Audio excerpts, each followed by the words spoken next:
What's going on, everyone? My name is Paul, and in this video, I'm going to share with you how long it's going to take for you to make your desired income selling on Amazon. This is probably something you've never seen before, and hopefully you guys like it. I think it's very different than what normal content is about Amazon wholesale, but I think a lot of people want to make money fast. Amazon wholesale, truthfully, is really not the business model to do that. It's a long-term sustainable business model where you're working with distributors and brands, and because of that, there's longevity.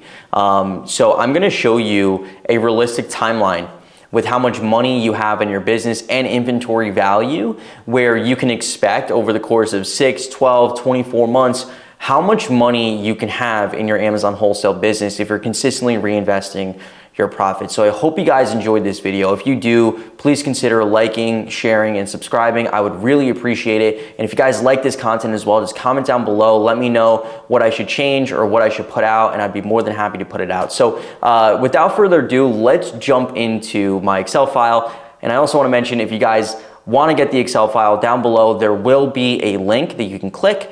Just put in some information, it'll be sent to your email, and then you can start using it for your own business. So like I said, I hope you guys enjoyed this video, and let's jump right into it.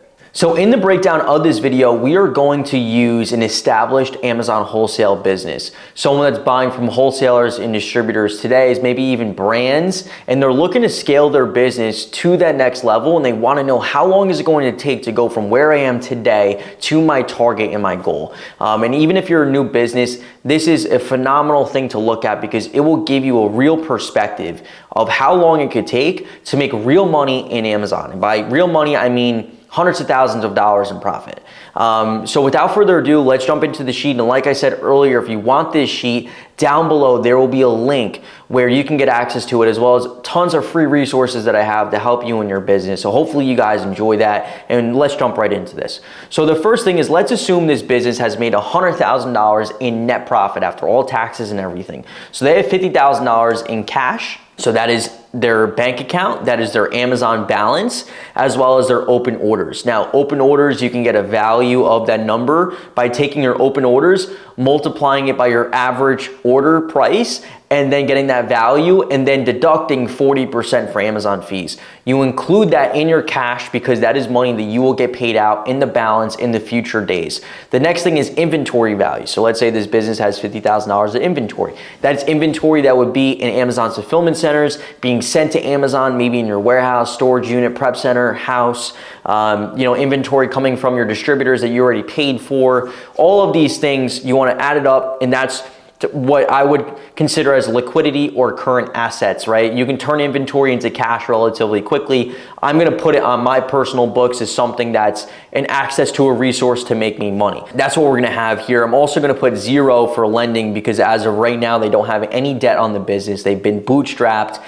They've grown to this point to where they are today. They don't have a term loan or a line of credit, and we'll kind of show you the differences further down later in the video. Now, this business is gonna have some expenses. Let's say they have around $3,000 of expenses, including a VA, a software stack, etc. They are targeting to buy around 30 days worth of inventory. That way they can sell through their product as fast as possible. I would personally recommend anywhere between 30 to 40 days worth of days of inventory in Amazon. Anything more than that, you're starting to tie up your working capital where that money could be better utilized to other products and different product opportunities. I also put in here a 30% ROI, assuming that we're buying at 35, 40%, and by the time you get the product into Amazon, that ROI is shrinking a little bit due to price drops, or maybe an item is no longer good, to account for that shrinkage in price and margins. That's in there as well. And obviously every single person's businesses are gonna be a little bit different. You wanna put your own numbers in here. The number one difference between the business that with the same amount of cash is doing a 7 and almost an 8% profit margin compared to the business that's doing 12.5 is simply their sell-through rate, right? We did a sell-through rate of 40 to 100%.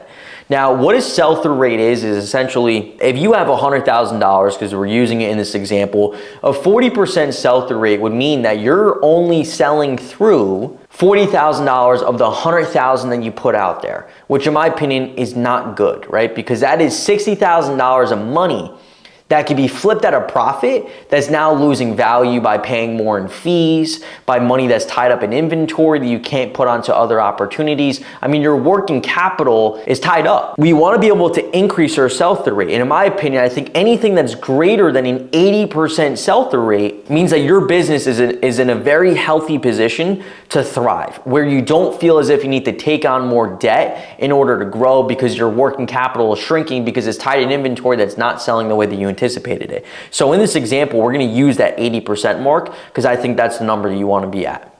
So you can see on the first month here of this business, they had $100,000 in cash. They end up with $8,640. And over the course of 12 months, they turned $100,000 into $270,000. Now, like I said, every single business is different.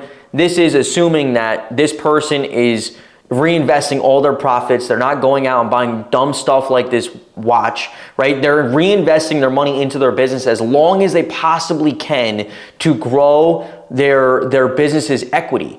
Where if you're constantly pulling your money, right? So you make $8,000 in profit, but you pull $5,000, obviously this number is going to be drastically different. So I'm assuming here, this person here is reinvesting as much profit into their company as long as possible. You can remove anything that you need to from this repayment here on your personal sheet. And then you kind of go through the motion. You can see over the course of 24 months, 2 years, they turn $100,000 into $730,000 if they're consistently reinvesting their profits for a long period of time. I mean, this is the power of compounding. You go from $8,640 in profit a month to around $60,000 in net profit a month. Like I said, there's going to be some variables in this equation. Most likely your expenses will increase a little bit. Most likely you will probably take on some type of financing, term loan, line of credit, etc. to help you propel there faster. So if we go through that same motion, and let's say that you went to a local bank and they gave you $60,000, or you got a 0% APR credit card, you got $60,000. Let's put in that number here and let's see if that repayment was there for 12 months, right? This also doesn't include interest. You would essentially get there. You would increase the value of your business by $150,000 if you're putting it in the right place, which is astonishing, right? And that's the power of using other people's money, is that when you have the opportunity to use other people's money to grow your business, you want to take that opportunity. You want to use it to let your business thrive, right? Because if you can keep your expenses stagnant and increase your revenue and your profits and your profit margins and increase your sell-through rate, your business will only increase its profits. So I hope you guys enjoyed this little breakdown here. It really, to me personally, like I ran this for my personal business and I was like, holy crap, over the course of the next 24 months, like if I continue to reinvest my profits for even longer, this is how much my business will be able to do. And I said, wow, that's astonishing. So I had to share with you guys because this is a huge opportunity for you guys to go into your business and dig into your numbers and say, holy crap. Like if I just am disciplined, I'm consistent, I don't go buy stupid things and I reinvest my money into my company as long as possible, I mean, my life could change, right? That's the opportunity here. So I hope you guys enjoyed this video. If you guys did, like, subscribe, and comment for more. I'll see you guys on the next one.